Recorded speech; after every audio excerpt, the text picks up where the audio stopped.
In the last video, I talked about a character who was indifferent for God. His life was pretty good without Jesus, and so when Jesus asked him to do something that was too great, he just decided to walk away. In some ways, he was indifferent. But I contrasted this with so many other characters. Although he was indifferent, we see so many other characters in the Bible and the Gospels that are desperate when they come to Jesus. They are desperate for a miracle. They need a miracle. They need a healing. They need a provision, whatever it might be. They are desperate for Jesus. And I want to ask you this question. Are you desperate for Jesus?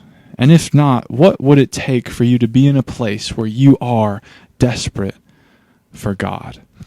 No character in my mind embodies this sentiment better than the woman with the issue of blood. I don't know if you're familiar. I want to read from Mark chapter 5. It's this account kind of sandwiched in between a different story. We have a man named Jairus who comes to Jesus and says, Jesus, I need you to heal my daughter. And as Jesus is walking, this large crowd presses in on him. And some translation says the crowd crushed in on him. Like, have you ever been walking out of like a sports arena right after a professional game and you just have fans everywhere, right? And it's like you're trying to hold on to the person in front of you. You're trying to make this like snake that slithers through any kind of convention. You know what I'm talking about? Those big crowds. That's probably what it was. These people are crushing in on Jesus. It's almost impossible to move, but someone still found a way to move through the crowd. It's a beautiful story. And I want to read from Mark chapter 5, starting at verse 24. A large crowd followed and pressed around him, and a woman was there who had been subject to bleeding for 12 years. She had suffered a great deal under the care of many doctors and spent all that she had, yet instead of getting better, she grew worse.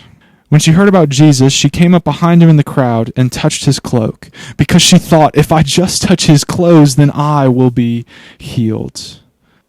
Let's pause there. I want to paint this picture of who the woman is and her situation. I think so many times we skip to what happens as soon as the woman touches Jesus' cloak. I won't spoil it for you yet. But before we get to that, I just want to sit in the 12 years. This woman has been struggling, in need of healing, and so she says, okay, I'm going to go see a doctor. And she tries this one doctor and it doesn't work. And that's a tragic situation right there. Imagine the disappointment. And she's like, oh my word, like that didn't work. This is not working. I need to go to someone else. And so she finds another person and that doesn't work. It says that she tried all the doctors that she could find and she spent everything that she had. So she has nothing left. Why? Because she's gone over here and it hasn't worked. She's gone over here and it hasn't worked. She's gone over here and it hasn't worked. How easy is it today to turn to something that doesn't end up actually working? This video might not be for certain audiences, but there's a certain audience who can really resonate with this. You've been in desperate need of, maybe it's not a physical healing, but maybe it's some kind of peace. Maybe it's some kind of escape. Maybe it's some kind of whatever it might be. And so you turn to something and you try it again. And at first it helps, but then it leaves you feeling empty.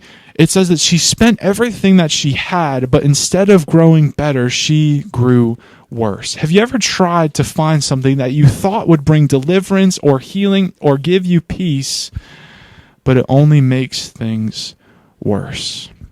This woman for 12 years was struggling with this issue, turning to everyone that she could, trying to find someone or something to help her, and nothing worked. Nothing worked. There might be someone watching this video who can relate to that dilemma. I've tried everything, but nothing seems to be working. Nothing can fill that hole that I feel inside. And I want to put ourselves in the shoes of this woman. She's been going for 12 years, trying everything that she can. How hopeless do you think? How many times do you think that she has felt completely hopeless, let down time and time again? Yet instead of getting better, every time she gets her hopes up, maybe this will help, it only ends up hurting her. It only makes things worse. And then this woman hears about a man named Jesus. And she decides in her own mind, it seems like maybe there's something different about this man named Jesus. If maybe I could just touch his cloak, maybe, just maybe, I can find this healing that I've been looking for. I've tried everything else that I can, but I've come up empty every single time. Maybe he's the one. Maybe this is the time. Can you imagine how hard it would have been to get her hopes up one more time? Can you imagine how hard it would have been to open herself up one more time? Because this woman has opened up and opened up and opened up and tried and tried and tried just to be let down again and again and again.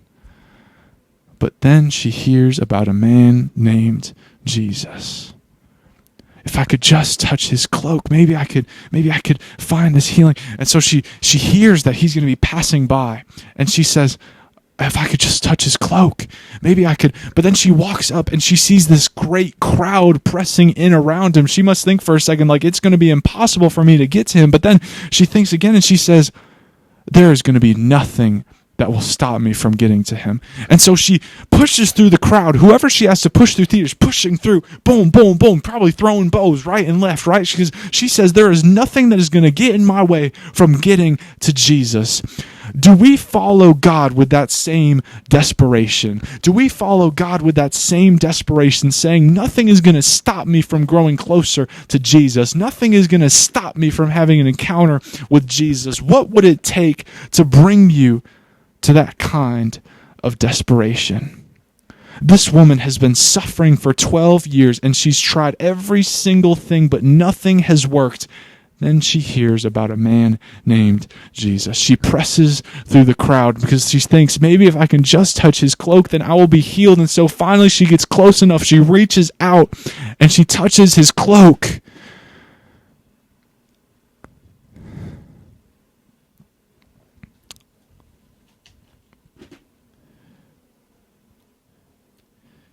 Immediately, her bleeding stopped. And she felt in her body that she was freed from her suffering.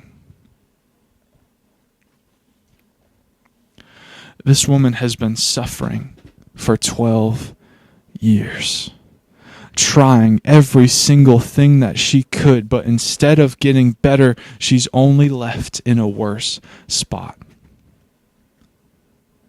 And then she hears about a man named Jesus.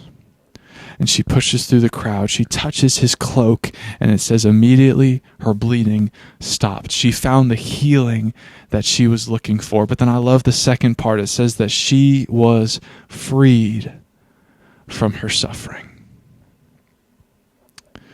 I wonder if there's anyone watching this video who is in desperate need of freedom from their suffering, who is in desperate need of deliverance.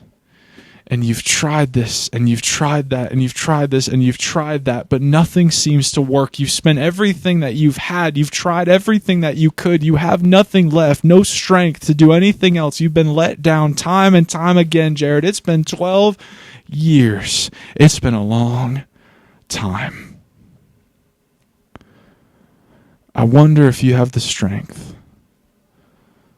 to open up one more time, even if there's a risk of being let down. But if you could open up one more time,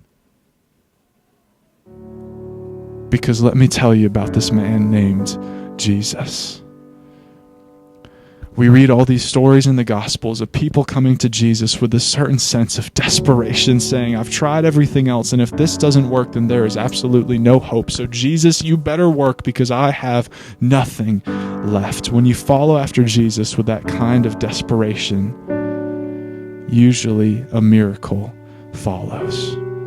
So whatever that crowd might be, whatever is in your way from getting to Jesus, run after him with the same kind of desperation that this woman had, saying, there is nothing and no one that will stand in the way of me getting to Jesus, because maybe, just maybe, this time it'll work. Maybe, just maybe, this time it's different. Give Jesus one more chance. Can you open up one more time?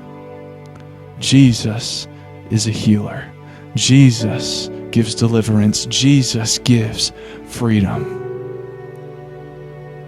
for all those who need it. So for those who are desperate today, run to Jesus. Don't let anything get in your way. Ladies and gentlemen, that's all I got. Peace.